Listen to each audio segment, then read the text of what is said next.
Izindololwane ezimbili ezizimelelayo. Amadolo amabili akuqala. Izimbobo zamakhala ezimbili ezihogelayo. Kuyini khona lokho?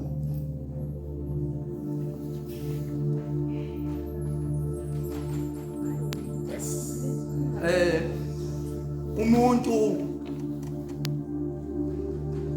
uyimfihlo.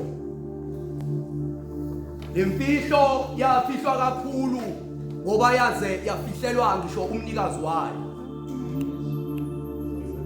Uma naye umnikazi ezifuna akazitholi uze egcine ngabo kuphela. Waqhubeka umnikazi wasifuna. Uma ezibuka uqhephuka izinkobe. Uma ezilalela kuhlephuka amadlebe. Uma ethuya kuye kudabuka izinyawo. Kade aqala ukuzifuna kepha akaze azithole. Sekuze kwagugana lesi sihlahla axebuka wonke amaxolo. Yeah. Kepha sona sisakhala ngokuthi ngisemusha mina ngisazoqhubeka ngini. Sithi ngizolokhu ngimile izinyoni ziyoze zikiyeke zonke ukundiza. Kepha kwayizona nalezo zinyoni zikhala ngokuthi sesagoba umqolo bheka sifanana lenkume elokhu igobe kakhulu izidla lapha ngasezinyaweni. Izidla kanje ithi nethemba lokuthi kungenzeka nje iphole.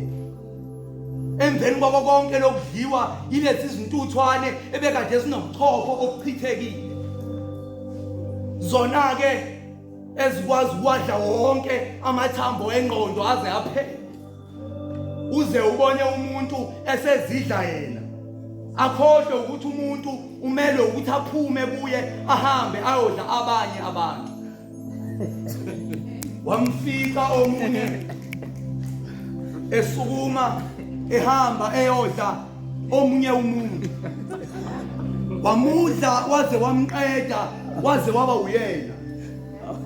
Uma esemdlile uma phambi kwesibuko. Uthi mayesibuka akaziboni yena kepha ubona lo abekade emdlile. Uma nabantu bembuza ukuthi ngubani wena uthi ilo engimdlile. Babuza ukuthi ubani lo omdlile uzikhomba yena uthi mina lo. Ngoba umuntu ukuze abe ngumuntu ubephila ngokudla abanye abantu. Okubuhlungu baningi kakhulu laba abadlile.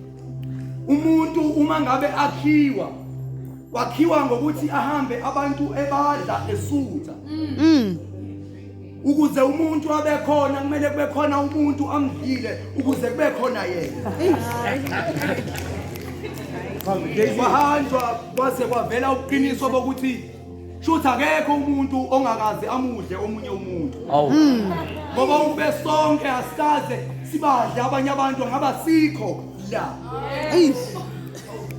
Okuyiqiniso lokuthi shothi umuntu owaqala ukudla umuntu yilo muntu owaqala ukuba umuntu.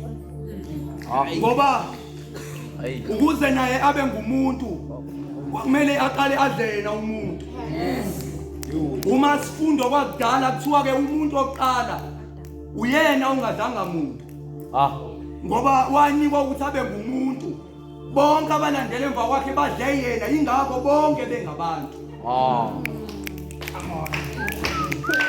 Ngoba uma siqhubeka simfunda umuntu uvela incazelo yokuthi lokhu kudla esikhuluma ngako la akukona lokudla enikwaziyo.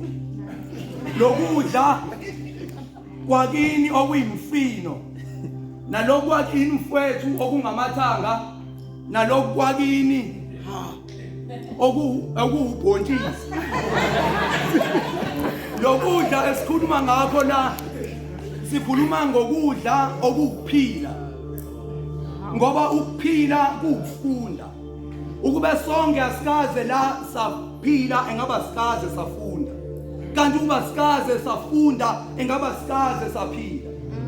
Uma umuntu eyakhiwa kumele ufunda ukuthi umuntu ophilayo uphila kanjani uma senaye ayaphila.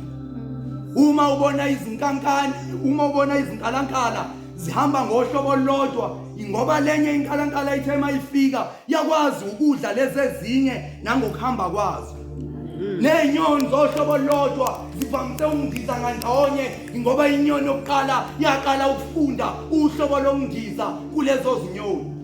Ngakho nathi bantu asiphileni ngokuthi sikwazi ukudlala, sikwazi ukuphilelana. Ngoba kade kuyinkinga kuloku kudla okukudla omunye umuntu ukuthi umuntu umudla noma ungabonanga ukuthi ngaphakathi ungcole kangakanani. Uhehwa indlela agqoka ngayo, ukubukeka kwakhe mase ufise nawo ukufana naye. Ukhohlwe ukuba inhliziyo iqukethe ofezela kanye namabululu. Uthi uyadla kanti sewudla ukufa. Ingakho bonke abantu befa ingoba badla umuntu owaphetha ngako ukufa.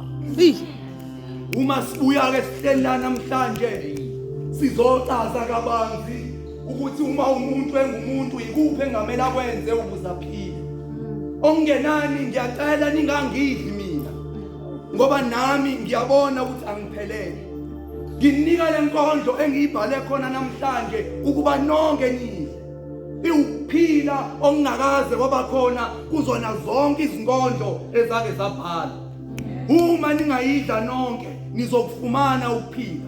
Uma nihluleke ukidla senohamba nibadla bonke laba angeke bangisuthise niyophelela emathuneni ngoba inkondlo kuphela eyofakaza.